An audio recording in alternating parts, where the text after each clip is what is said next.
This episode of Where Did the Road Go is brought to you in part by our Patreons. In particular, this month is being sponsored by Lindsay Marie Trebet, UFO Weekly News, Eric Hervin, and Nick Martin. I thank you all so very much. And if you want to become a patron, you can do so at www.wheredidtheroadgo.com. And now our show. Transmission start. Welcome to Where Did the Road Go? Join us as we wander off the path and explore lost history, consciousness, the paranormal, unexplained mysteries, alternative thought, and much more. We are present on the web at wheredidtheroadgo.com. Now here is your host, Seriah. Welcome to this edition of remember, no swearing, because I'm probably going to use this as the main show. All right. Yeah, sorry. Well, damn it. Damn it is fine. Just don't tell Wren to fuck off or anything. Hey, Tim Banal isn't here, so that's we don't true. have to All right. Welcome to this edition of Where Did the Road Go? And tonight I am joined by Mr. Wren Collier. Hey, everyone. Adam Sane. Hey, how's it going, y'all? And one of the two mysterious Snake brothers, possibly Russ. That's right. What's going on? I'm not used to having just one of you. Yeah, we usually come as a pair. Not tonight. Well, that is a little weird. It is strange. So, we're going to do some listener stories tonight, because I have some really good ones here. And we're going to start with one that's older. I got it back in 2016, and we never got to it. And it's nice and short. There's a really good long one we're going to get to in a little bit, though. So this one, it says, this actually comes from someone who is telling it secondhand. It came from someone close to them. And it's a really weird story. They said, my job requires interstate travel. And oftentimes this involves lengthy and lonely journeys along highways and roads through the middle of nowhere. At the time, I had been on the road for several days, and the last sign of civilization I had seen was over a day ago, a small country town consisting of little more than a single street with a general supply store. I had resupplied there for the next stretch, which was little more than a straight drive where even the roads wore thin, essentially dirt, through the heart of the country.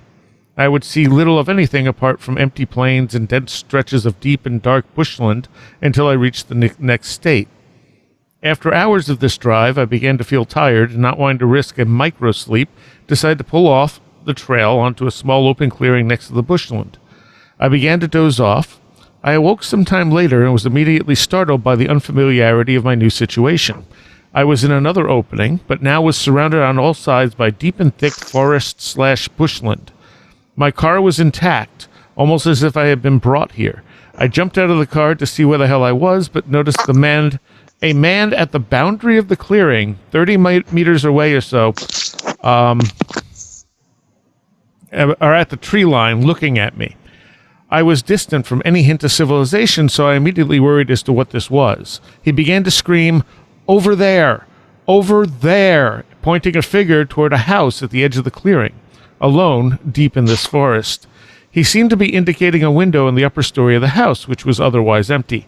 The whole time he was laughing and screaming maniacally. This man then pulled a gun out of his shirt, stuck it in his mouth, and pulled the trigger. The sound of the gunshot was deafening, but the flash of it seemed to fill my entire field of vision until all I could see was the blinding white light, to the point of disorientation, and I was sure I had fainted. I regained consciousness and was still in this clearing deep in the forest. I immediately rose to my feet and remembered this man screaming, "Over there," pointing the finger at that house. He was nowhere to be seen, but the house was still there. I looked toward that house, at the window he was pointing at, and what I immediately saw terrified me and filled me with an overwhelming sense of dread and something terrifyingly otherworldly.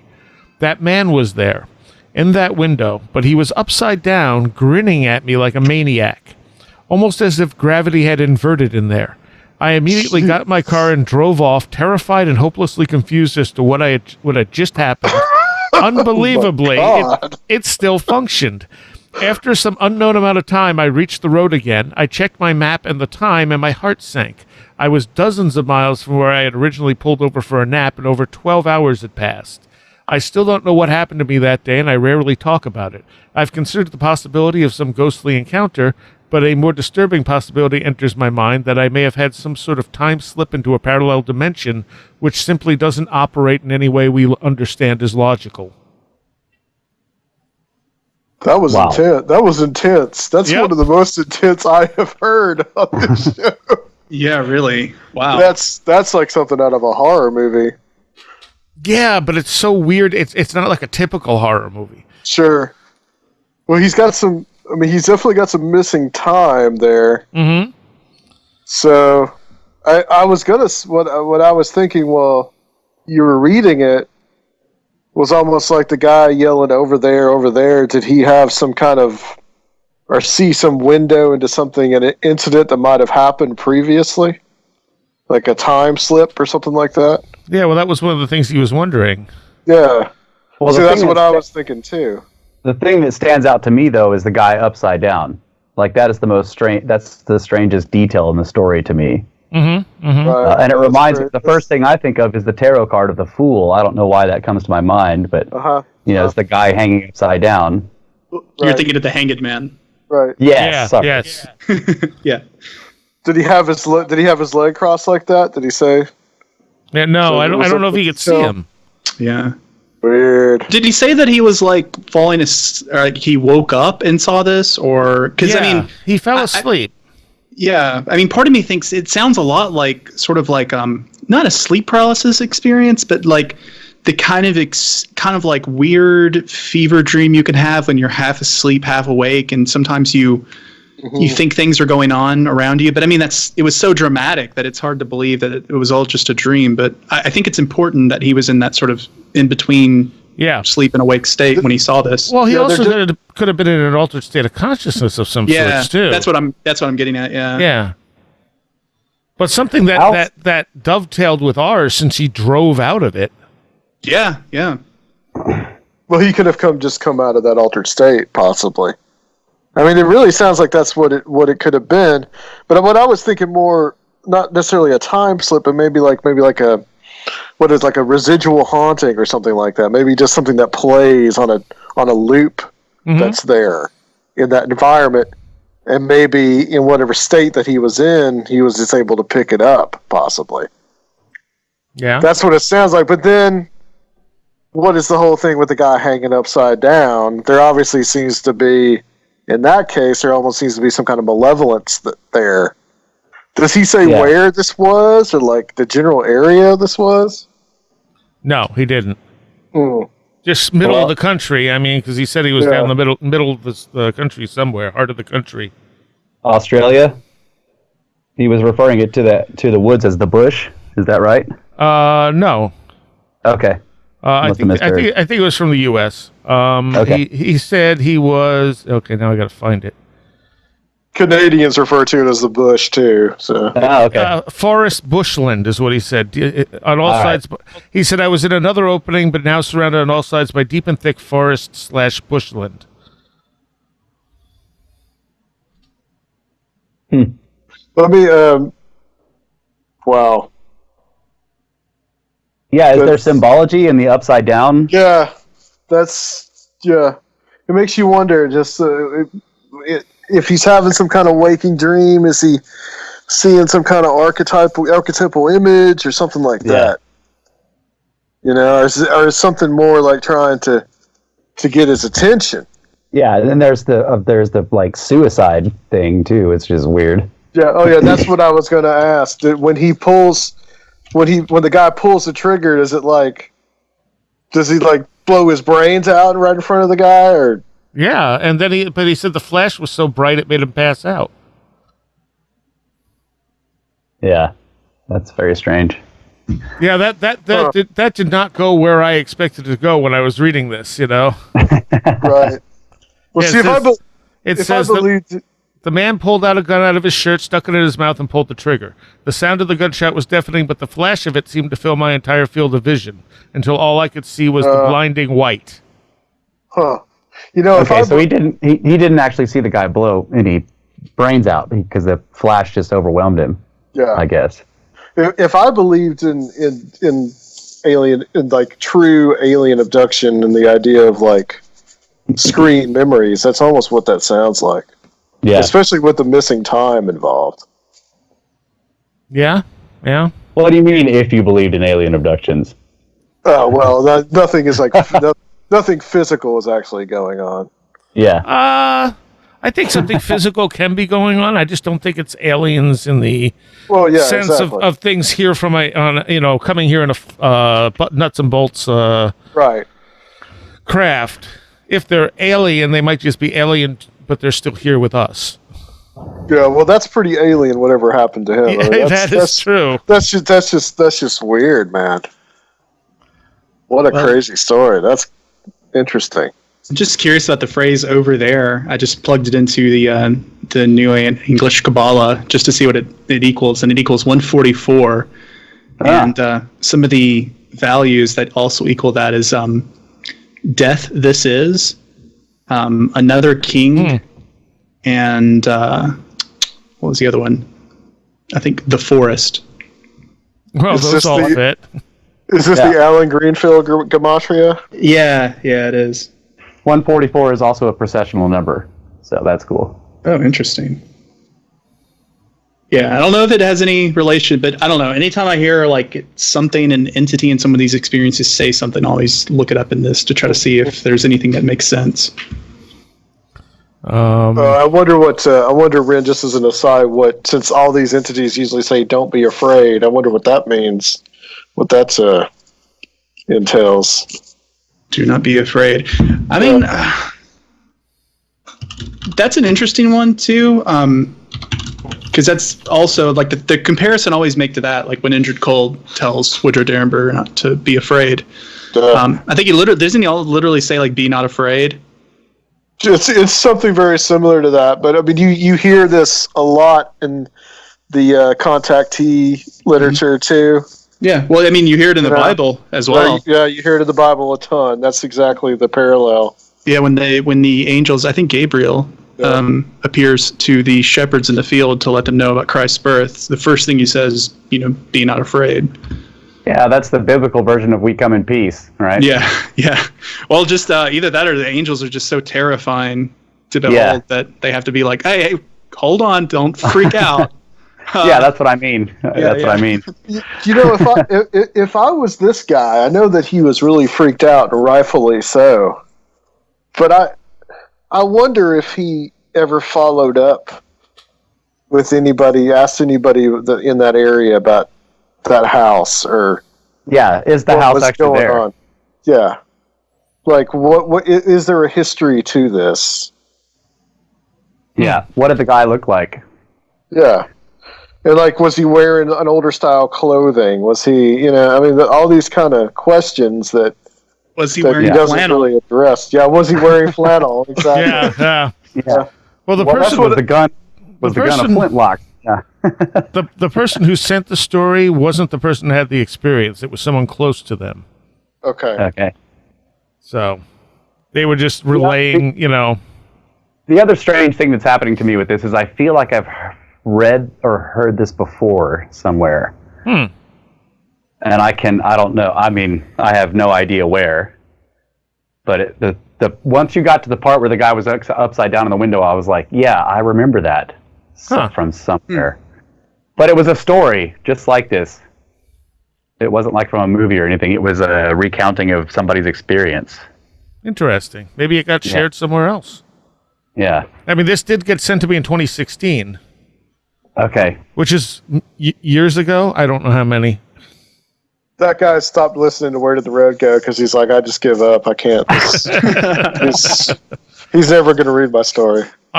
You know what? I have done so many of these where I've had to go back years, and the people are still listening, and that makes me really happy. Aw. It's heartwarming. All right, let's do this next one. This person, I'm just leaving out names because I don't know if I'm supposed to say, because unless they specify I can say their name, I'm generally leaving out names. They say they have a handful of experiences they'd like to share. The first occurred when I was about 14 or so, maybe around 2008. It was in rural Saskatchewan, Canada, in a small town called Unity, where I'd often stay at my older sister's house for the summer. My sister's house was large, facing north. On the south side of her house is her kitchen. There's a large window over the kitchen counter facing east, 2 south-facing doors leading into the backyard, both with huge windows, and 4 long windows facing west. One day, when I was visiting, I started seeing large, 7-foot-plus tall, solid black shadow people walking starting from the east side of the backyard, walking through the yard past the south-facing doors, and then disappearing before they could come past the west-facing doors. They had no discernible features. The tops of their head were level with the top of the door window about 7 to 7.5 feet off the ground. They never did anything but look straight ahead and walk. I never saw them when I was outside, only when I was in the kitchen.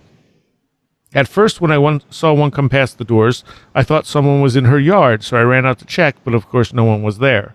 I started seeing them a couple of times a day, always in daylight. I would only ever see one at a time, and they always looked vaguely male. I thought maybe it was caused by a shadow from a plane, but they almost never had planes fly over except for small planes used for farming occasionally. This continued for about 2 weeks. I was terrified to look out the windows. After about a week of seeing them, my nephew, he would have been around 9 or 10, and I were cooking in front of the east-facing window. I heard him in a shaky voice ask me, "What the heck was that?" I looked up and saw one walking from the east across the yard and around the corner of the house to come past the door. At this point, I hadn't told anyone I was seeing them, as I didn't want to scare my nieces and nephews. He was absolutely terrified and immediately left to go into his room. He later refused to talk about it and denied seeing anything. A few days later, my sister and I went into the city to do some shopping, and we returned well after dark. We parked in the front drive, and the motion-activated front porch light was on. Silhouetted by it was what happened to be my brother-in-law. We went to the trunk to start unloading, and when he didn't come to help my sister, asked me to go help. Let me start that sentence over. Oh my God. We went to the trunk to start unloading, and when he didn't come to help, my sister asked me to go ask him to help. He's hard of hearing, so I'd have to go up to him to ask instead of calling out. When I looked up, he was gone. I went inside to find him, only to learn from my niece that he had gone to bed 2 hours prior. After 2 weeks of seeing these beings, it stopped and I never saw them again. I later came to learn that this town and the surrounding area see a large number of strange and paranormal activities. For instance, many people, my sister included, reported hearing a disembodied church choir singing hymns while they were nowhere near any churches, even out in the middle of fields and pastures. I also know of many people who have experienced ghosts around the town and read of a handful of UFO sightings in the surrounding area. So that was experience 1. There's 2 here. So thoughts on that one? That the choir in the sky thing, I've heard a lot. Really? Yeah. Oh yeah, that's people have said that they have heard music coming from the sky. That kind of angelic kind of music. That's actually, I think, in one of Tim's shows, someone talked about that. Hearing something coming from the sky. It's also like part of fairy folklore. Yes, it is. Yeah. There's a movie called Yellow Brick Road that deals with that type of a thing, with people going down this trail and hearing music and then they disappear. Well, you know that that hiker that disappeared, the one that they rescued in Hawaii. You guys talked about that. One of the things you guys actually didn't mention was that she actually said that she was hearing music. I didn't see that. Yeah, she said she was hearing music coming from, or something, calling out to her musically from the woods, and she followed that and got lost. Yeah. So kind of what's the term for it? Fairy led. Yeah, fairy led. That's what she claims. I did not see that. That's interesting. Yeah. That puts a whole new spin on that case, really, when you think about it. What's wild is actually seeing it happen to people around you, like, and not being affected by it, but seeing it affect other people objectively. Has that happened to you? Yeah, it's happened to me before. It was odd. It's like with a whole group of people, and every person decides to run off in a different direction, and you're trying to tell them, no, everyone stay together. Oh, like a Panic in the Woods scenario? Yeah, basically. Like, everyone thinks they see something. They're like, oh, I see something over there. Or, oh, this other person sees something in a different direction, and they all get split up, and you're like trying to herd cats, and they just won't listen to you, Like, it's really weird, because it's like they really do just get like glassy look in their eyes, and just like, And that's one of the things that I noticed about some of the weirder cases on the missing 411 stuff is that it seemed like the people were distracted by something the last anyone saw them. Yeah. Yeah.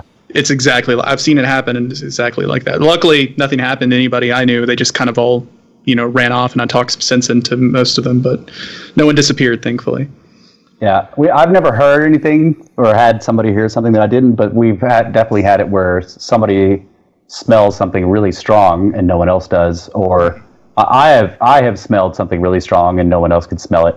That's a little easier to explain, I guess, but than hearing, but still, it's weird. And any thoughts on, go ahead. I was going to say about this story you read. I don't know why, but I immediately, when she was talking about the windows, the layout of the windows, it made me think of the Abramelin ritual. Because in the Abramelin, part of the setup of your oratory that you do the ritual in is it's really important to have windows like on all sides, or like a specific setup in windows, because the spirits are supposed to basically like enter from the windows, or you see them through the windows. So I don't know. It's not exactly this. It's not an exact match for what they were talking about, but it just brought that to mind. Like, I started thinking, like, wow, this sounds familiar. So the shadow people thing is definitely weird, because I mean, you don't. First of all, she's seeing them in the daylight, so she's seeing these dark shapes moving in perfect daylight. It's not a trick of the eye that you're in a dark area and they're going, does that look a little darker there? I mean. Yeah, and they're moving in front of the windows and blocking stuff out in that respect. So that's a really, and they're tall. They're really tall. That's a really freaky shadow person type of experience. Yeah. She should have went over and opened the window. It's also pretty similar to, I mean, like a lot of shadow person experiences sounds like they're always coming from one direction, going in the same path, and disappearing in the same spot. Like there's a path there. At least that's what I thought I was hearing in the story. Is that right? Yes. They were always coming from the same spot and walking the same path. Yeah. Like that's in a lot of shadow person experiences. Yeah. So I wonder if it's something that we're perceiving as shadow people that's natural to the environment in some way, but we interpret it that way. It kind of reminds me of the like the night walkers too in Hawaii, or Hawaiian folklore, because it's basically just like a march of spirits. And I mean, I guess, isn't there like fairy lore about them sort of marching in a like, parade or whatever? So. Yep. Interesting. Except that, well, I mean, yeah, I guess in the she of the fae are supposedly very, very tall. So could be that too, yeah. All right. So the second part of her experience, or I should say her other experience, my other experience took place in Montana in Alberton Gorge around the same age. I was on a road trip with the same sister and her family, and we had stopped to try whitewater rafting on the Clark Fork River. My brother-in-law and two nieces decided to skip it and take a walk to a bridge overlooking the river we'd be on, while my sister, nephew, and I went rafting. Everything went smooth until we hit the largest set of rapids. Everyone but my sister was tossed from the raft, and I was scared my nephew might drown because of how young he was and how rough the water was. I began to try and fight the rapids to keep my nephew in sight and stay close to him. I got pulled under and stuck in a loop between the current near the surface and the undertow. I kept fighting to break the surface and would come within inches before being pulled down again. At some point, the fear left me, and I thought to myself that I might actually die. I remember an overwhelming sense of calm coming over me as I bobbed along the bottom, looking up and thinking how beautiful the light was on the water's surface. I closed my eyes and accepted that this was how I was going to go. The next thing I knew, I popped up on the other side of the rapids. There was another raft there, and I swam to it. I tried to climb in, and I couldn't do it. A hand with a flashy gold watch on the wrist reached down, and I grabbed on, thinking how odd it was that someone would wear a watch rafting. The man who pulled me in motioned for me to sit next to him, and he patted my shoulder. I looked at him to say thanks, and I noticed he wasn't wearing the required life jacket, but didn't think much of it. I went back to focusing on spotting my nephew and making sure he was okay. When I was about to get back into my own raft, I turned to thank him, and that's when I realized he wasn't there. I'm not sure why I focused so much on the watch, considering what I had just been through and how worried I was about my nephew, but his clothing in general was odd. No life jacket, a mud-splattered white shirt, blue and green shorts, not swim trunks though, no shoes, and he had messy salt and pepper shoulder-length hair and a bushy beard. In the few photos that we have, most of them have been lost. No one in the raft fits that description, and I climbed most of the way up the raft myself, then was pulled by the back of my life jacket into the raft by two girls. This doesn't make sense to me, however, as we had previously practiced jumping out and climbing back in, and I was incapable of doing it. I couldn't even get myself close to halfway up the raft. Obviously, the possibility that an adrenaline-filled, oxygen-deprived brain may be to blame exists. However, the man I saw is so vivid. I remember feeling his hand and strong grip and the big pat on the shoulder. I was later told by the rafting group staff that there used to be a sinkhole under those rapids and a man died in it. I'm not sure how true this was, as they don't know the history of the area. Sounds very much like a guardian angel type kind of story. Yeah, I was gonna say what planet is gold associated with? I don't know. The sun. Oh, And okay. your HGA is a solar entity in most traditions. Right. Yeah. And a watch kind of looks like a little sun. So I don't know. It definitely sounds. I'm with Adam on that. It sounds more like a sort of guardian angel kind of thing. And you said HGA, and for anyone who doesn't know what that is, it's Holy Guardian Angel. It's Crowley's term. Yeah, yeah. I mean, it's a term that you can think about it how you want. You can think it doesn't mean necessarily like an angel in the Christian sense, but it could also mean that. So I sort of see it in that way. So yeah, I mean, it is also possible too that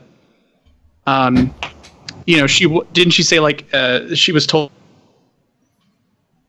I lost you there, Wren. Uh-oh.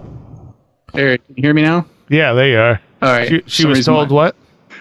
Wasn't she told that two people like pulled her back into the raft or something? Yeah, like two girls. So it's like possible that they were assisted by something, and then she saw what was assisting them. Maybe, yeah. Like she was like maybe in an altered state when she saw it. Like maybe it didn't physically lift her out, but maybe something was helping out those other two people. Yeah, she had a near-death experience. Right, yeah. Basically. Mm-hmm. Okay. You always do hear those stories about people hearing a voice telling them to go another direction or do something else, or there's like these voices of warning, and it ends up that they end up not getting into some kind of horrible accident or something. I mean, you hear those stories a lot. Yes. Yeah. I wish they'd do me a favor. Yeah. I wish they'd do me a favor and instead of like warning me, give me like Powerball numbers or something. Can we do something useful here? You mean you haven't got the Powerball numbers from any of the demons yet? No, they're not too good at that. Do they just keep giving you sixes? No, they're just really into they're really into finding you ore underground, which is isn't super useful for me considering I don't own an excavation company. Well, hey, tell them to tell me because I do own excavating equipment. So. All right. Well, sounds like you need to do some Goetia, my man. Yeah, I guess so. Sounds like you need to go down to Texas, Wren. Yeah, let's do some prospecting. Hell yeah.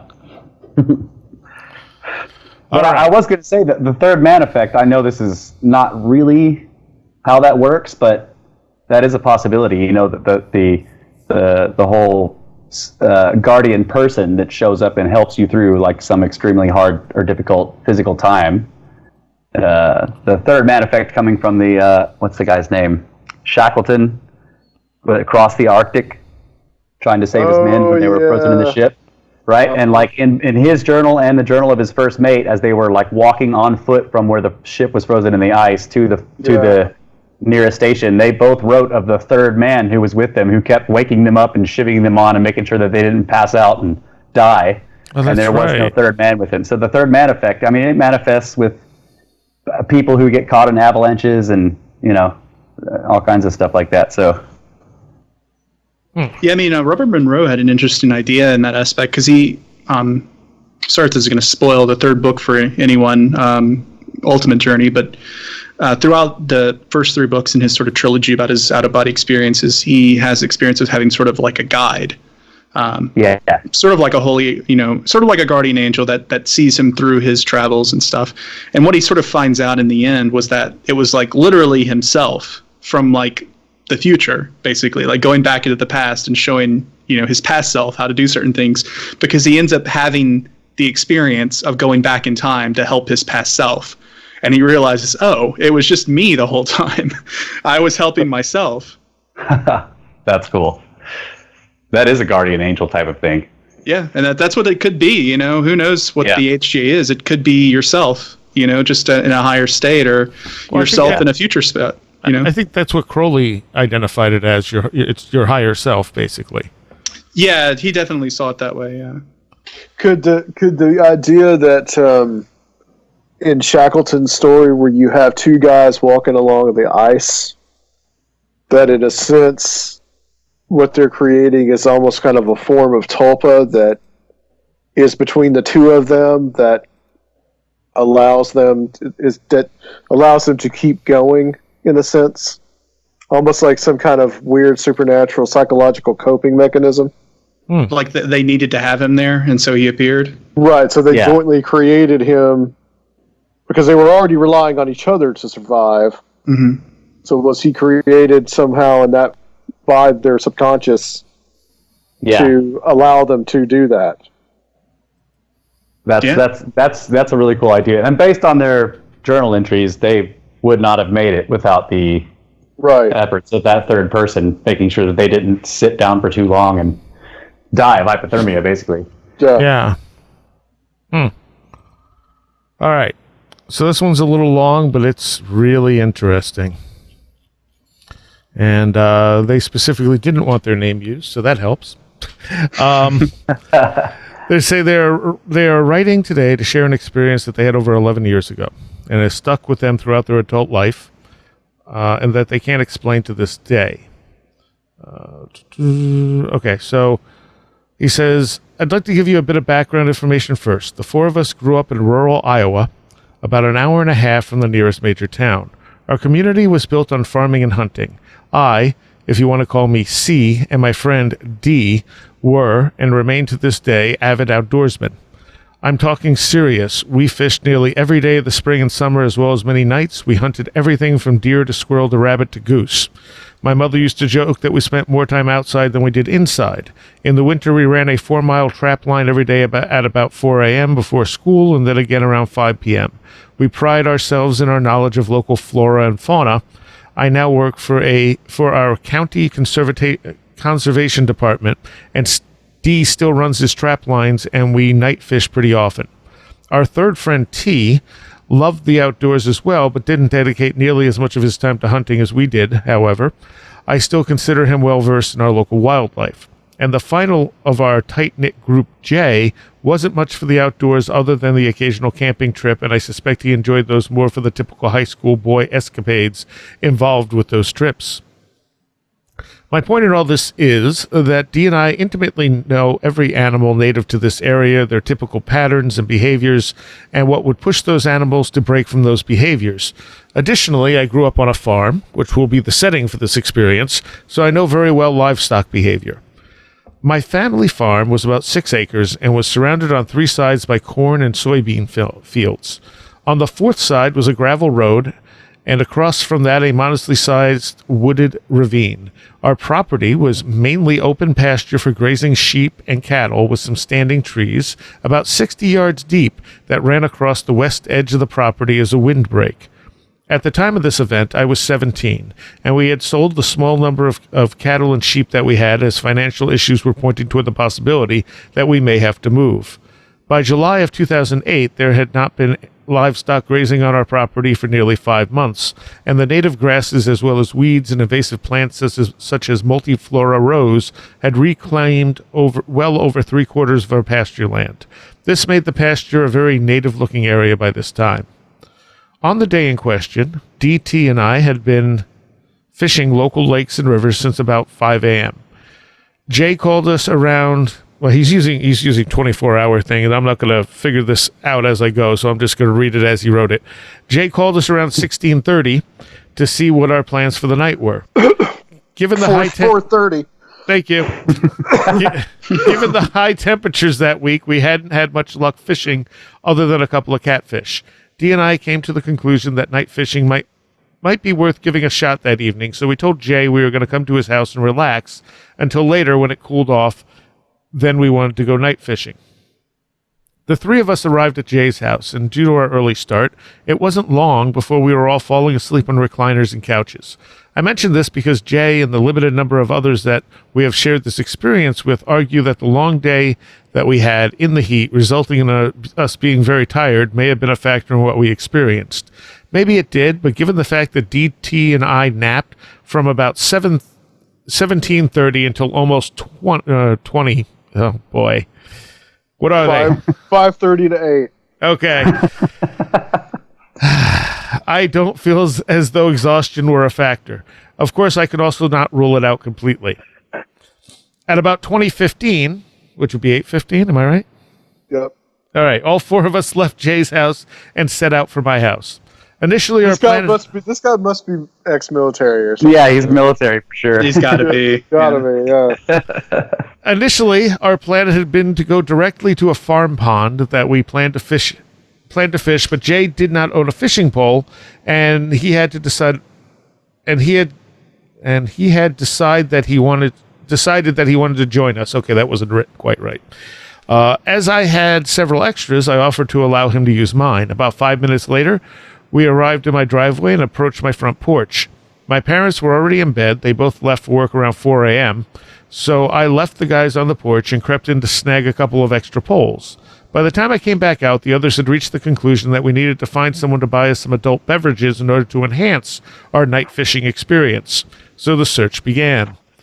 In the interest of speeding the story along, fast forward to about 2200, which it's 11 o'clock? No, 10 o'clock. 10. Yeah. It was pretty much dark at this point, and we were still on the hunt for a supplier, if you will. Dee and I had resigned to the fact that our night fishing prospects had gone the way of the dodo, as the other two were far more concerned with acquiring our desired supplies than the actual act of fishing. Sorry for the over-explanation of the situation, but I feel that much of it is fairly important to understand our mindset. We were goofing around on the porch, far from being tired or ready to end the night, and we had even turned the radio on and were listening to music, having a great time. My porch faced the south, and my parents' room was on the north side of the house, so as long as we weren't too loud, they never had an issue with us hanging out there. Directly to the west of us, about 15 yards away, was the fence line that separated our yard from the pasture. The windbreak tree line was about 150 yards from the fence line. In between was the overgrown pasture with a visible cattle trail that wound through the middle of it. If you know much about cattle, their obsession with continually using the same path over and over often results in trails that are visible months or years after the area is devoid of animals. This portion of the pasture, due to the positioning of our house, was a bit of a bottleneck, serving as a relatively narrow pass from the larger open pasture to the north of the property and the barns and additional pasture on the south side of the property. The porch light, a single floodlight, shone out to the yard directly south of the porch and slightly to the west. The fence line, to the west, a simple wire fencing somewhat in disrepair and not much more than 4 feet tall, served as what was essentially the cutoff point for the area that the porch light covered. By 11 p.m., it was dark outside from the glow of the porch light. Most of the pasture was not visible even when standing near the fence. From this point, time seemed relative. I don't really know how else to describe it. DJ and I were standing on the in the yard. Honestly, I cannot remember why. We were only about 10 yards from the fence line. T was sitting on a rocking chair on the porch. Despite his being further away from the pasture, T was the first person to notice something. Out of nowhere, he shushed us. We were taken aback. D said something along the lines of, "What's your problem?" T then said, "You guys didn't hear that?" The three of us in the yard stood silently for a few moments. Then, just as I was about to say that I didn't hear anything, I heard a rustle in the tall grass of the pasture, followed by what I can only describe as a low octave chirp. Instantly, my mind was racing for an explanation. Maybe a bullfrog? But that didn't make sense. There was no standing water, and as it had been fairly dry in the past week, and our property sat on high ground. Frogs chirping were common coming from the ravine across the road, but that was close to 300 yards from where we were standing. It wouldn't have made sense for a bullfrog to come that far from the nearest possible source of water. Also, the low ribbit of a bullfrog was usually followed by their louder calls. The call of a bullfrog is one of the most beautiful sounds in the summer, in my opinion, and at that moment I could not recall having heard any other bullfrogs that night. I don't remember turning my head, but I found myself staring into the pitch black of the pasture, squinting my eyes to see anything that I could possibly see. Suddenly, there was another, more aggressive rustle and the same low chirp, but louder this time. Not necessarily closer, but definitely louder. The sound that was emitted from the grass is incredibly difficult to describe. I had never heard it before. All of my experience in nature, both in the light and the dark, was useless to determine what that sound was. It resonated, as though the octave was so low that I could almost feel it in my chest as much as I could hear it. It almost pulsed out of the grass, if that makes sense. Here is where my heart skipped a beat, but not for the reason you might expect. Jay yelled at the top of his lungs, "Hey, get out of here." It scared me poopless. However, there was not response. Nothing moved in the grass. Nothing made a single sound. In fact, the lack of any audible sounds of the night caught D and I's attention. No crickets, no frogs, nothing. D said, "Why is it so quiet?" To that I replied, "Probably because Jay just screamed." Why would that stop the frogs across the road from making a sound? I had no response to that question. I asked T to turn off the porch light so we could see into the pasture better, and to bring our headlamps over. Jay instantly told us that we were crazy and said something about how if we get bit by a coyote, he wasn't going to be over there when it happened. A coyote. Yeah, we had tons of them around this area, and yes, that would account for the apparent size. And yes, that would account for the apparent size of whatever was out there, but it did not explain the sound that had emitted from the grass. Coyotes have a wide array of vocalizations, many of which can sound very unique, but they are all very dog-like. Yips and barks, nothing so deep, so unnatural sounding. Additionally, our area is rural enough that coyotes still harbor great fear of humans, and every time I had unintentionally interacted with a wild coyote, they remained completely quiet. We had been making plenty of noise that evening, and the radio had even been playing until T shut it off at the same time that he shut off the porch light. It didn't add up for something skittish as a coyote to come that close to humans that were making absolutely no effort to mask their presence. T arrived in between D and I and stood a few feet from each other, and we stood a few feet from each other, peering into the darkness. Our eyes were just beginning to adjust to the lack of light when the sounds of something to the south of where the initial sound came from caught our attention. It was the unmistakable sound of something caught in multiflora rose, ripping its way through the annoyingly sticky plant. There were no sounds of pain or discomfort. In the fact, the sounds were eerily similar to what you would sound like if your jeans had caught the invasive plant and you just ripped your leg away from it. D instantly began fumbling to get his headlamp on because, just as I had, D reached the conclusion that there was another human there. He and I both flicked the switches on our headlamps to the red light in order to preserve our night vision. I had not yet put mine on my head and was instead operating it more like a flashlight than a headlamp. As we were scanning the pasture to find which bush the sound, which hadn't stopped, was emanating from, I said, "Whoever you are, you'd better leave. We have guns." While this was technically true, they were in the house and would have done us no good had there been someone with malicious intent. The sound at that point seemed to be moving away from us, but we could not see any movement to indicate where it was actually coming from. "Is there someone there?" I said, in what D would later describe as the highest pitched voice he had ever heard me use. I was scared. We were all scared. Having nearly forgotten about the first vocalization, the three of us in the yard had determined that there was another human in the grass, and we had no idea what that person's intentions were. The oldest of us, myself, was only 17. What the hell were a bunch of kids going to do if this person wanted to hurt us? The circumstance then completely changed, because even as the sound from the multiflora continued, the grass where the original sound had come from rustled, and I aimed my headlamp directly at where it seemed to be coming from. This was our first visual confirmation that something was there. The high horseweed and grass in the location of the sound was moving from north to south. There was clearly something moving toward the other sound of movement. The second sound came to a stop, but a gradual one, as though whatever it was had freed itself from the multiflora rows and stopped moving altogether. The movement in the tall grass did not stop right away. It was slow and deliberate. It was not quiet. It was not... I guess it's supposed to be quiet. It's not quiet in its movements, but it seemed as though it was very carefully making its way through the pasture. The sound of its movement was reminiscent of how a deer makes its way carefully through an open field, cautiously watching its surroundings to ensure it's safe. However, the disturbed area was too small to be an adult deer, and the weight behind the steps was too substantial to be a fawn. Most importantly, whatever it was clearly bipedal. Dee and I, having hunted since we were 13, having scouted spots for tree stands, which involved simply sitting and listening to deer move and watching their movements, we knew beyond a doubt that whatever was disturbing that grass was walking on two legs. "Dude, what the F is that?" Dee whispered. Whatever it was had not been frightened away by Jay yelling. It had not been too scared to continue moving after I squeaked at it to tell me what it was. Now there were two of them. Dee switched his headlamp to the brightest white light setting. Still trained on the moving grass, the grass rustled and swayed somewhat aggressively for a split second, as though it knew we could now see better, then stopped. The close to 4-foot-tall grass was still parted in a somewhat oblong pattern, oriented from northeast to southwest. It was difficult to tell if there were more than one entity there, or if possibly the first entity was laying down.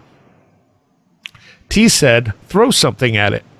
Instinctively, I glanced around and found part of a 2x4, probably not more than 6 inches long, sitting on the concrete cap of a cistern nearby.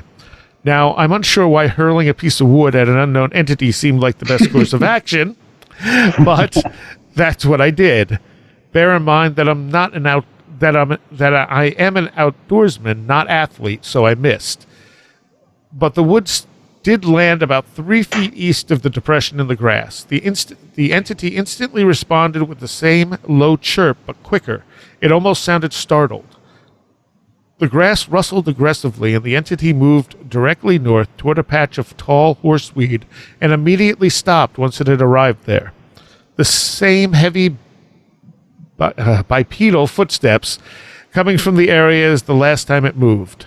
The second entity, further to the south, rustled around, but we still did not get a good look at where it was and had difficulty telling if it was quadruple... Oh, how do you say that? Quadrupedal is how he wrote it, or bipedal. At this point, for some reason, our collective sense of fear diminished. Perhaps it was because we knew it could be frightened by something as simple as a piece of wood. Regardless, the three of us were now calmer and began to talk about what it might be. At first we whispered, but quickly we were discussing what animals it could be in our normal voices. Dee switched his headlamp back to red light, and I fitted mine onto my head. We kept our eyes trained on the last known location of the entity, but openly chatted about the possibilities. Dee noted that it had to have been a deer. The grass wasn't tall enough to completely conceal an adult, and the steps were too far away were far too heavy for a fawn. Aside from that, I had never seen a deer on our property. Then the discussion of the bipedal sound of the steps ramped up. What bipedal creature even lived around here? Raccoons? While they occasionally walk upright, they never do so for long, especially when fleeing something. Also, the depression we had seen in the grass was about double the size of the largest raccoon we had ever trapped or hunted. The dog. The discussion of raccoon hunting caused us to remember that my hunting dog was inside the house. I asked Jay to let Blue out, and he did. Blue ran over to greet us, per what I expected, instantly began sniffing the air. We were now right... Old Blue. Yeah. We were now right next to the fence. I don't remember walking closer to it, but clearly we had. Blue huffed and sniffed and began bobbing his head around to get a better view through the fence. He cocked his head back and forth, as dogs do. then let out a low rumbling growl that seemed to start in his belly and work its way out of his throat. I'd only seen this reaction one other time. The previous winter, we had unintentionally trapped a bobcat, and as we approached the trap he was caught in, Blue had made the same sound. That time was different, though. Blue ran ahead of us and confronted the trapped cat. In fact, it had taken all of my might to drag him away from the highly irritated feline and back to the trunk to call the DNR. That July night in 2008, though Blue's growl transitioned from... That July night, 2008, Blue's growl transitioned to a sort of whimper. Not the pathetic, but the kind a hunting dog makes when it is concerned or bored. I couldn't imagine that in that moment he was bored.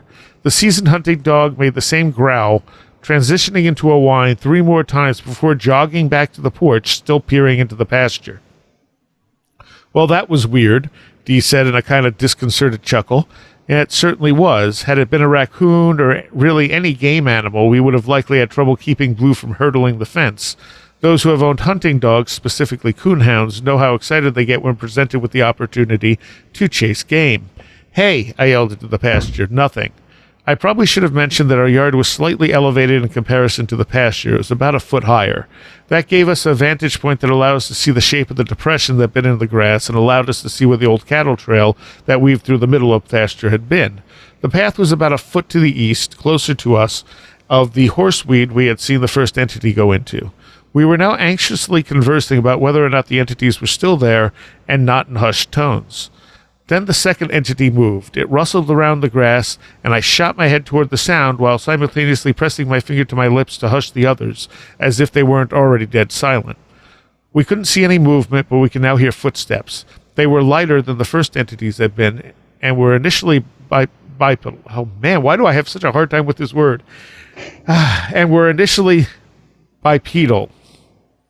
Within just a moment or two, they transitioned to quadrupedal steps. That one's worse. We quickly determined why we saw no movement. It was using the cattle trail from the south to the north, approaching where the first entity had been last spotted. This was apparent as the obvious sounds of rustling grass diminished greatly, since the trail hadn't been used by cattle in months, though. The grass had grown in a tight proximity to the trail. As we watched closely, we managed to determine its location. The grass along the trail, about 25 yards from us and to the southwest, was moving ever so gently, like something moderate in size was moving at a decent pace along the trail. DT and I began in our normal tones, excitedly saying things like, "Dude, it's right there, and that's not something I have ever seen around here." As we talked, the steps transitioned back to being bipedal and increased in speed. The grass responded as such. I have never seen raccoons move through grass and then stand on their hunches to get a better look. The grass responded similarly to that, or I have seen raccoons move through the grass and stand on their haunches to get a better look. The grass responded similarly to that, but whatever it was still not visible over the grass. By this point, Blue was whining consistently and begging to go back in the house, so Jay obliged. T whistled a couple of times, and it stopped about 5 yards from the horseweed patch. The second entity had now moved across our entire field of vision from 25 yards southwest of us to 15 yards northwest of us. Suddenly, the second entity moved rapidly to what is the northwest through the grass. We could clearly see the grass parting as it was moving with its back directly to us. Our frustration was that, with the angle of movement, we should have been able to see it. When they were moving broadside to us, it made sense that the grass would still obstruct our view, but at this angle, we could essentially see into the parting grass, but we still couldn't see what was parting it. Once it arrived at the horseweed stand, it stopped. Obviously, the two entities had been trying to reach each other. Trust me, I know the rest of this will sound crazy. I still question myself to this day about the reality of what we experienced. If not for Dee remembering the experience, the two of us still occasionally discussing it, I probably would have filed away in my mind as something concocted, some fanciful, distorted memory of a mundane event, but I know this happened, and I still get chills when recounting it with Dee. Now that the entities had converged on the same location, all was quiet for a while. Maybe 10 minutes, as I'll explain shortly. It was probably much less time than that. The vocalizations began to resume, but they were different than they had been before, quieter. There were clearly two different vocalizations, one of a slightly lower octave than the other. The two voices, for lack of a better term, seemed to be interacting with each other. Additionally, they weren't the chirping kind of vocalizations we heard before. They were more like a shomp, shomp sound. Again, I could feel the sounds as much as I could hear them. T said, "What is that sound they're making? I can, feel it in my chest." I had not mentioned to him that I felt the same way, or that I had felt the same way about the vocalizations we had heard earlier. Dee and I both told him we agreed. Now, I have yet to mention Jay much, but that is actually important. He was still on the porch, and we had all but forgotten that he was even there. We listened for what felt like an eternity to the two entities conversing. The horseweeds began to rustle just a bit, and we continued to discuss openly what was going on. I make note of our talking several times because to me it's important that despite three humans being not more than 15 yards from them, shining red-tint headlamps on their location, and talking in normal tones, the two voices didn't stop. The entities did not flee. It seemed as though their penultimate goal had been to reach each other, and now that they were together, any fear of us they had harbored went away.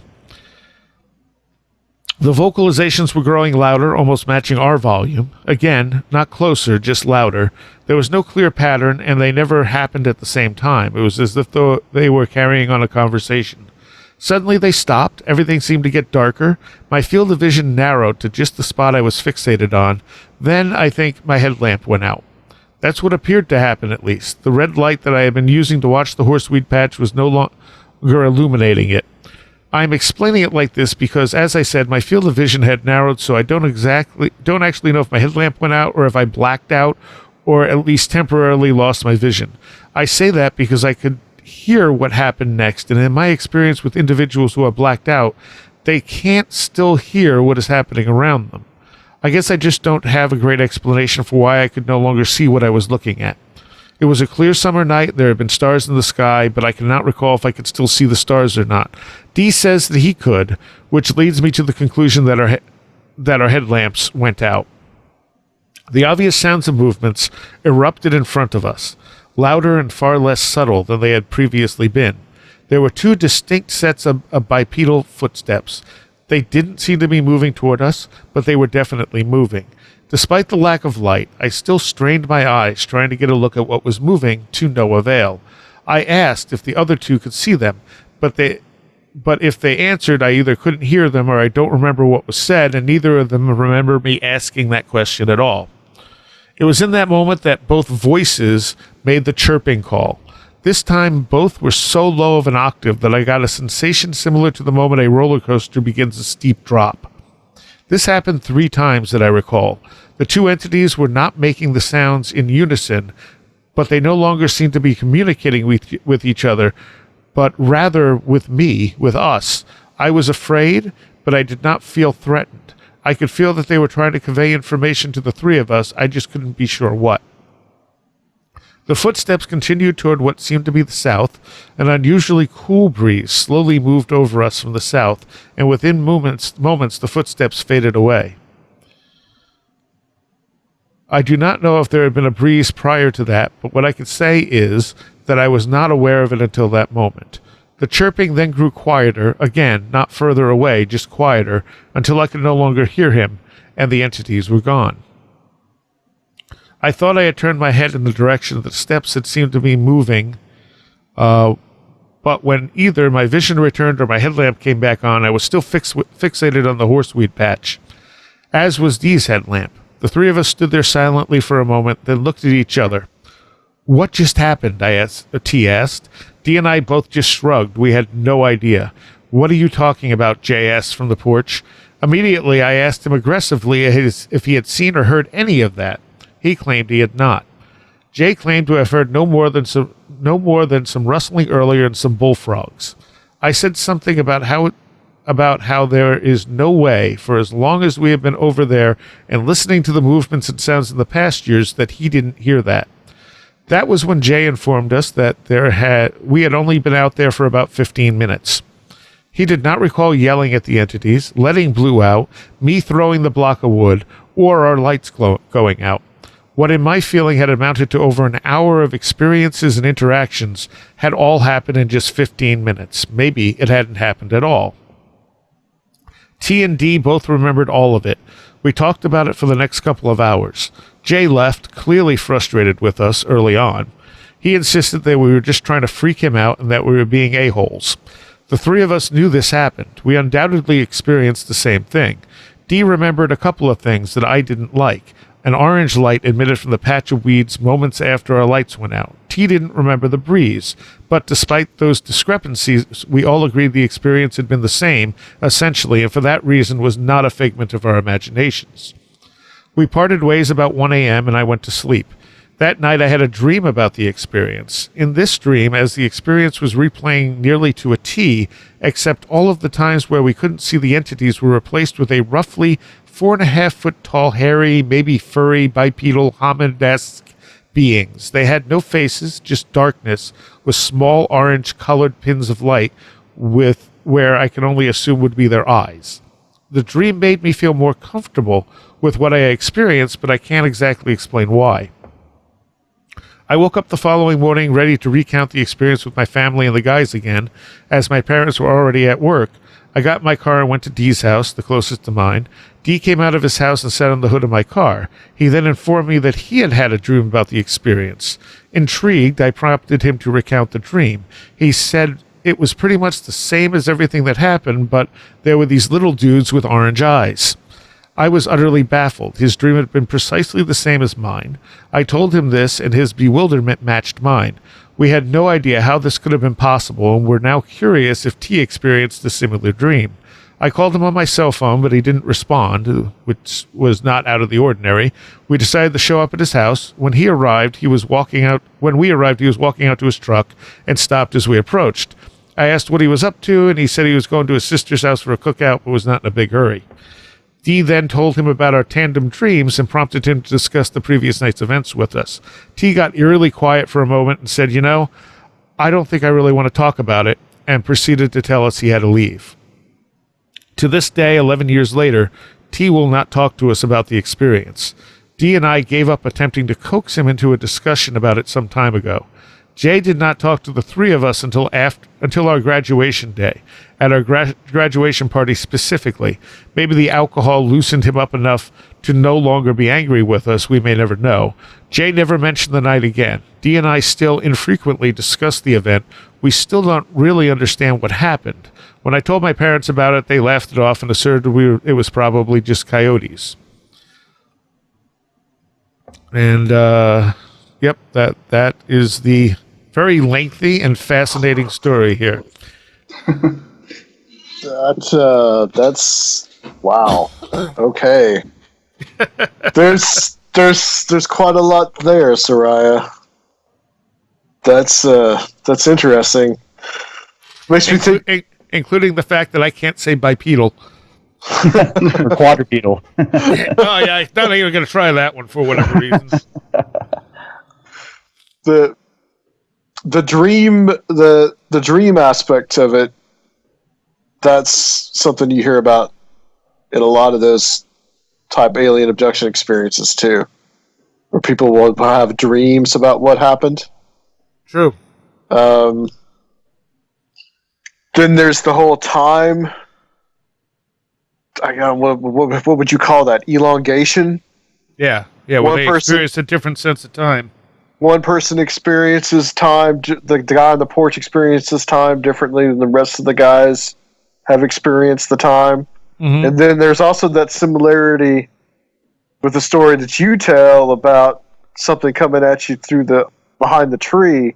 Yeah. And your friend not seeing anything that you were seeing. Yes. And we had a fourth person there too who said that he didn't see anything and didn't even want to mention it. So this experience is different for a couple of the parties. Yeah. It sounds like the guy that didn't want to talk about it sounds like he had the similar dream, but it just freaked him out much more. And then as he's talking about this, like is he talking? Like it sounded like we said like he was smaller than a deer, but bigger than what he thought would be like a fawn. So it's almost like some kind of like gremlin creature or some little thing, and it makes me think of Hopkinsville for some odd reason. Yeah, I was about to say, do they have any cave systems nearby? Right. Well, up until the more paranormal aspects of the story, I was thinking emu, because they make all those noises, and they are bipedal. Yes, they are. That's true. Yeah. And when they get next to each other, they start doing this thump. They do this drumming thing that's real deep in their chest, and they talk to each other like that, dum dum dum dum, or it's a mating call or something. Yeah. Really. But, Well, yeah. So I actually lived on an emu ranch for I don't know 6 months. So they had 150 of them. So I know they sound very strange, especially at night. But they're usually 6 or 7 feet tall. So Yeah. They're large. Yeah. I think they're so the it could have been a couple of babies. I think they're like just slightly below ostrich as far as like I think they're like the second largest. Yeah, I believe so. It could have been a couple of young ones, but I don't think so, obviously, because the what happened later in the story just completely rules that. They should have seen it going through the grass if they were looking along the pathway for sure. So. Right. And that's one of the weirder things. It's almost like they were invisible, kind of like the thing that, I experienced where, I walked around the side to see if I could see it, and there was just nothing there. Yeah. And I always just chalked it up to something not being visible. Right. Quantum Sasquatch strikes again. the fact I almost okay. So when Albatwitz. Yeah. So as I go through this, I feel like first of all, the detail here is very important. Like he's not telling it like you would tell a horror story. He's telling it with as much specific detail so he doesn't leave anything out. Right. Yeah. It definitely comes across as a not made up story, right? Like that he actually experienced it. Yeah, for sure. And the sense of different time between the guy on the porch, and you got to wonder if it had anything to do with him being on the porch, or he wasn't able to experience it, and that's why he stayed on the porch. Yeah, or he was outside the sphere of influence or something. Yeah, like maybe he couldn't handle it, and he knew he couldn't handle it, so he went back on the porch, but he doesn't remember letting the dog out. Right. So there seems like there's something missing there, and he didn't specify if they were able to tell if they lost time or not. Like, because the one guy said it was 15 minutes, but he said it felt like an hour. Right. But he doesn't specify say what time it was. Yeah. Yeah. So, and it seems to me like all four of them had different experiences. It's just for the three that were close to that saw it, they were very close. But one guy saw a red light after their headlamps went out. The other guy didn't feel the breeze. Right. Slight differences. Right. But then that connects to the dream too, with the light in the sense, because they both had the dream with the thing having orange eyes, or we could just call it a red-eyed monster at this point. But I almost feel like whatever they were communicating to them may have come to them in the dream. Like they were hitting them with these vibrations, this whatever the type of communication they were having, but it didn't quite come to the surface until they dreamed it. Yeah. Yeah, and I don't. This is kind of an aside, but I don't understand the guy who just doesn't ever want to talk about it again. Like I just don't understand. I don't understand that. Yeah, I understand that it happens. I just don't get that mindset. Yeah, and I've met people like that. They just, you experience something weird, or they don't even want to look. Yeah. Well, to add to that, Russ, is all the people that tell you, I've never had a weird experience or a paranormal experience. I don't know nothing about ghosts, but there was this one time. Yeah. And they'll tell you the most amazing thing you ever heard in your life. That's right. I mean, some people just can't talk about it. I mean, like it hurts them too much or something, because like my parents are kind of like that, because they've dropped little hints here and there that they've had similar experiences to the ones I've had. I remember specifically one time I was watching some. It was like some made-for-TV movie that was, I think, based on Intruders by Bud Hopkins. It was like about alien abduction and stuff. Yeah, there was one made on Intruders. Yeah, I remember watching that with my mom when I was a kid. And, The thing is freaky, man. Yeah, I remember her looking right at me and saying, "You know, that does happen to some people sometimes." Like with this sort of like far off look at her eyes, and I was like, "What? Is there something you're trying to tell me here, or do I need to know something? Is there something important?" Well, that just happens sometimes. Yeah. And then my dad telling me about like him waking up and feeling like something was sitting on his chest, and then he won't ever talk about it again. It's like they drop little hints, but some people they just can't talk about it. It's like it's too much. It's like it breaks their world too much. I think with the shows that are out there like this and the television shows, I think that's starting to break down. I think people are starting to become more and more open about these weird experiences, and then just saying that it's a weird experience, I can't explain it. Yeah, I think people are beginning to become more open about it. Well, I fully understand people who don't want to talk about it to just anyone, right? Oh yeah, but when it's like a shared experience between people and you don't want to talk about it with those people, that's the part that is strange to me. But trauma could be an issue too. I mean, those type of experiences, maybe if these three guys that were out there, and they're all having slightly different experiences, maybe this guy's experience was more horrific in a way, or the way that he perceived it, or it upset his worldview more. Yeah, I mean, our both. Yeah, it's one of those things where it's like some people, I think just about everybody has these experiences at least once in their life. And I think some people just don't want to talk about it because of the chuckle factor, but I think some people, it's too much for their worldview. Like it makes the world too weird. People like us, we experience this stuff and it opens up the rest of the world to us. And we think, okay, well, what else is there? What else could possibly be true? But some people, it just closes them off even more. Yeah. No, definitely. And I love mysteries, so yeah. Well, so going back to the dream was very interesting, and of course, it was even more fascinating that at least two of them had it, possibly three. Right. That part out of the whole story makes it even more, paranormal or interesting. Like, I can understand, like, you have an experience like that, and then, of course, you're going to dream about it that night because it was so strange. Mm-hmm. But to have three people, or at least two people, have the same dream. With the same detail. That's very weird. Yes, with the same details, yeah. So, that's, like I said, it was a long one, but it was well worth being a long one, because I think if he tried to shorten that down, it wouldn't have the same feel to it, because it really gets you feeling what they're feeling, what he was feeling when they were there. And it really does remind me so much of the experience I had at the Potter's Field there on the cliff. There were four of us. One of us acted like nothing had happened at all. One person was right there but didn't see it, and the other two of us were seeing it happen. There was nothing visible. There are a lot of similarities there. Maybe this is go ahead. Sorry.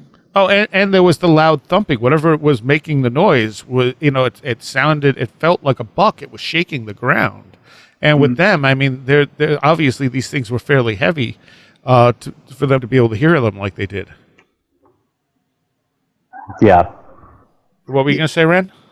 It just almost makes you. I was keep thinking about the dream, and this is my wild theory here, but what if the dream was just a memory of what they really saw?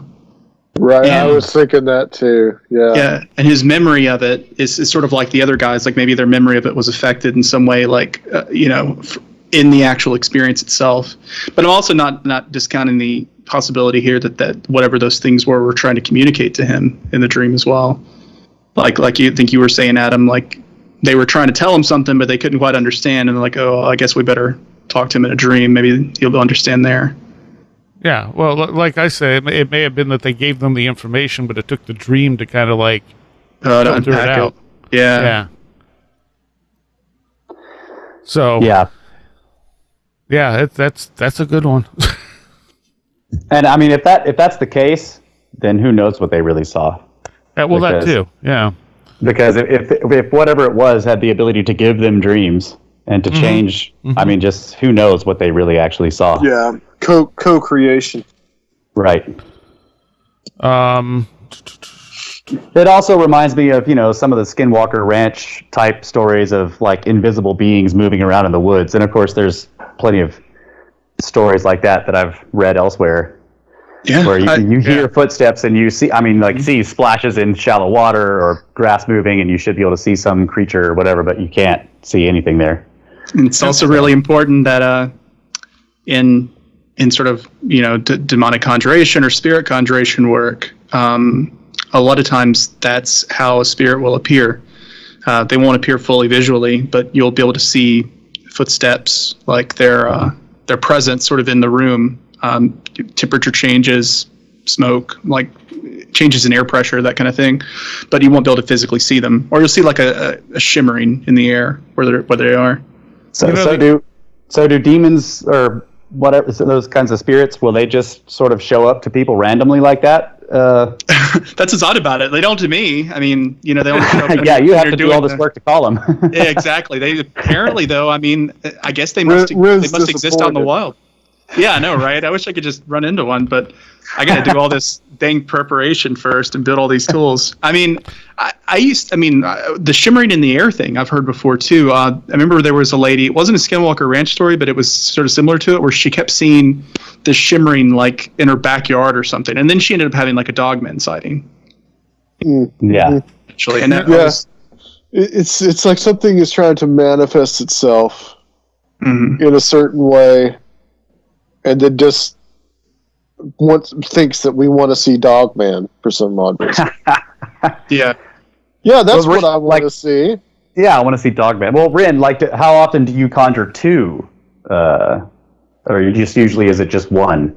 It's usually just one. So, Right. So it's weird that there are two in this, and then they go talk to each other, and then they start talking to the guys. I don't know. Yeah. What about this being just some kind of elemental or some kind of nature kind of spirit, Nature spirit, that's just yeah, in totally. that area? Yeah, I mean that's what I was thinking of. Not necessarily saying these things were like demons or whatever, but possibly like, I don't know. We keep going back to the faithful thing tonight, but it is a very faithful kind of thing to appear invisible unless they want to be seen. So Right, and so small in stature too. Yeah. And that in and of itself is just has so much has so much of an archetype written into it. Right, and then there's a dream later in which they appear scary looking rather than, like a more standard fae folk type of appearance.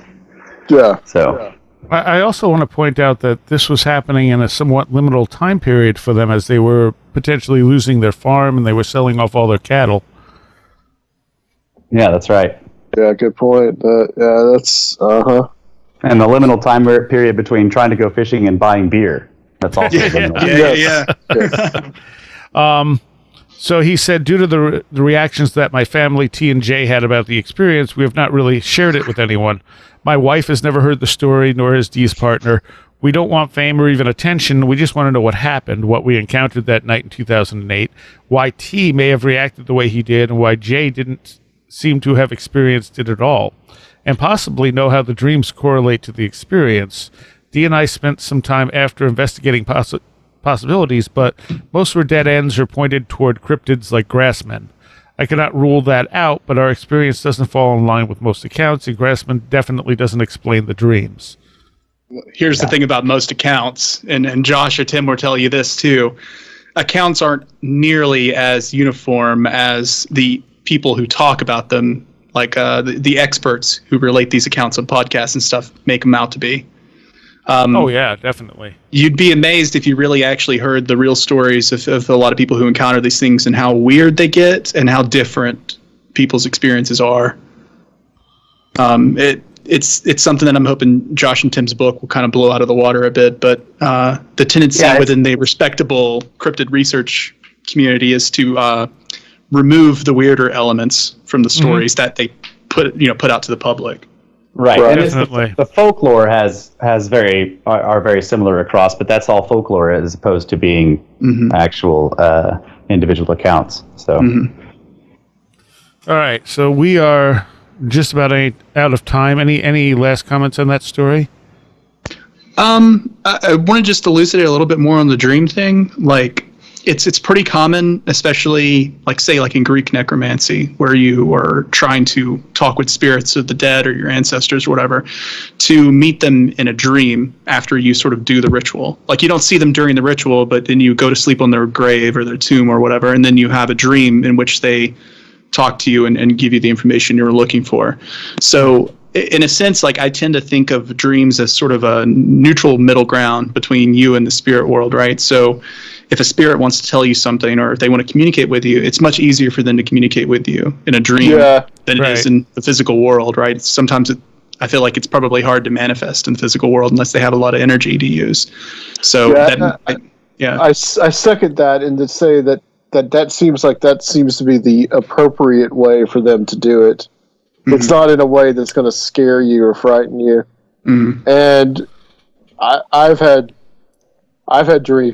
dreams of deceased loved ones that I'm speaking to them about something.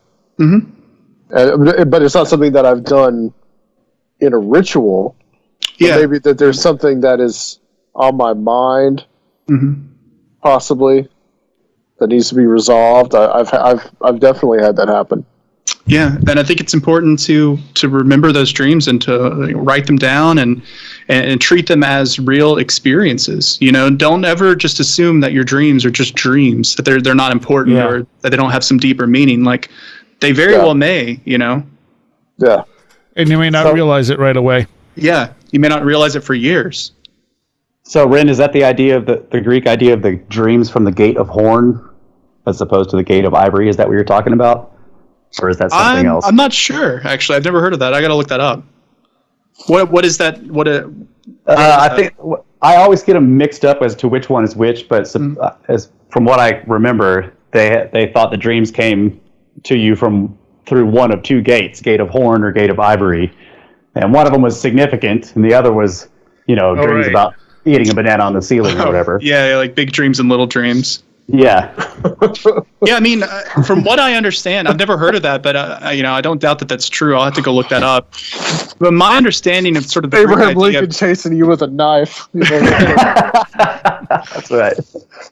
Like my conception of the way dreams were sort of looked at in the Greek mind was that dreams were just as real as your waking life. Dreams were considered important and not necessarily like just in your head. Yeah. So like if a god talked to you in a dream, then that god talked to you. It wasn't just a dream. You really had that experience. So there's an interesting kind of thing there where the modern person, we're even taught this, it's just a dream. Oh, it's just a nightmare. It's not really happening. It didn't really happen. But anyone who's had a really scary dream or a nightmare or a really, profound dream knows that it feels just as real as if you were awake and experiencing it. Well, all dreams is just another form of altered state of consciousness. Yeah.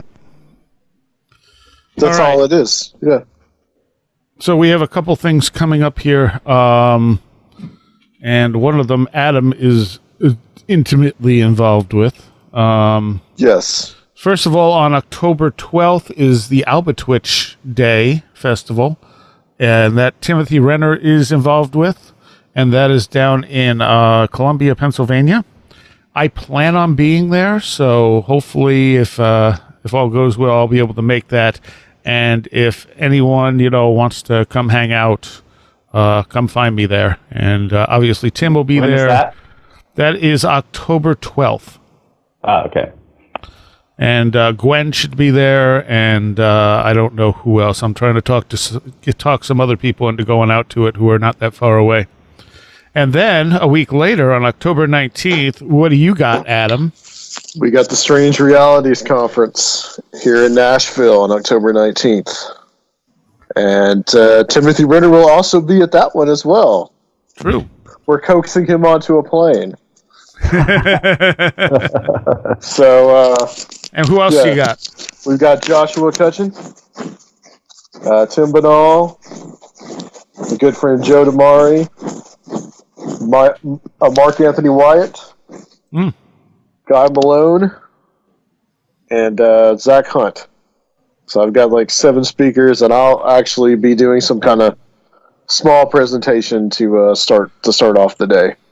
Okay, and it's a one day thing? It's a one-day thing, and you can find the information at thestrangerealitiesconference.com. Nice. I wish I could make it. I wish you could too. Maybe next time. So if all goes well, that there will definitely be a next time. Yes, that's also why I said that. Yep. You are invited anytime, sir. So. All right. Well, we are out of time. I thank all of you for helping out. Adam, people can find you in Conspiranormal where? www.conspiranormal.com. You can find us there. We got some new updates to the website. We've actually got some things links now. And you can also find the archives, conspiranormal.podomatic.com. Wren? Hey, you can find me at liminalroom.com. And feel free to send me an email. I've got my contact info on the site. Okay, and Russ? brothersoftheserpent.com and brothersoftheserpent@gmail.com if anybody wants to email me about anything. All right. Thank you all. Thanks, everyone. I want to give a shout out now to my Patreons, without whom this show may not exist. So I would like to give a special shout out to those pledging $10 or more. Allison Cook, Eric Hervin, Lindsay Murray Trebet, Nick Martin, UFO Weekly News, Super Inframan, Tim, Damian Tallman, Edu Camahort, Janet Bunderson, 36 Dingo, Maria, Nate Seriah, Jennifer Campbell, Mike McGuire, American Rambler, Paul Buscini, Kevin, John Rutledge Foster, Eric Citron, Andy McNamara, Sasha Jorg, Matthias Sunby, Christopher Vaughn, Riker and Stark, Sean Cosgrove, Jose A., Roger Gonzalez, Craig Cisternos, Ray Benedetto, Lindsey Jackson K., Alfred Tuttle, Kevin Schreck, Patricia Giaquinta, William Lovelace, Mark Brady, Chris is a hot dog a sandwich, John Eddy, and Carla Mahoney. Thank you all so very much. Your support is invaluable. All right, real quick, if you have a story you'd like to send us and have us talk about on the air, or you want to come on and talk about one of your stories, contact me at stories@wheredidtheroadgo.com, and that link can be found at wheredidtheroadgo.com under the contact section. It's also okay if you want to share a story that you don't want us to share on the air and just get my thoughts on it. That's happened a number of times, and that's perfectly fine as well. And we'll see you next time. You have been listening to Where Did the Road Go? This show is made possible in part from our Patreons, and we thank you and everyone listening for helping us continue this exploration of the strange. You can always find everything Where Did the Road Go related at www.wheredidtheroadgo.com. And thank you so much for your support.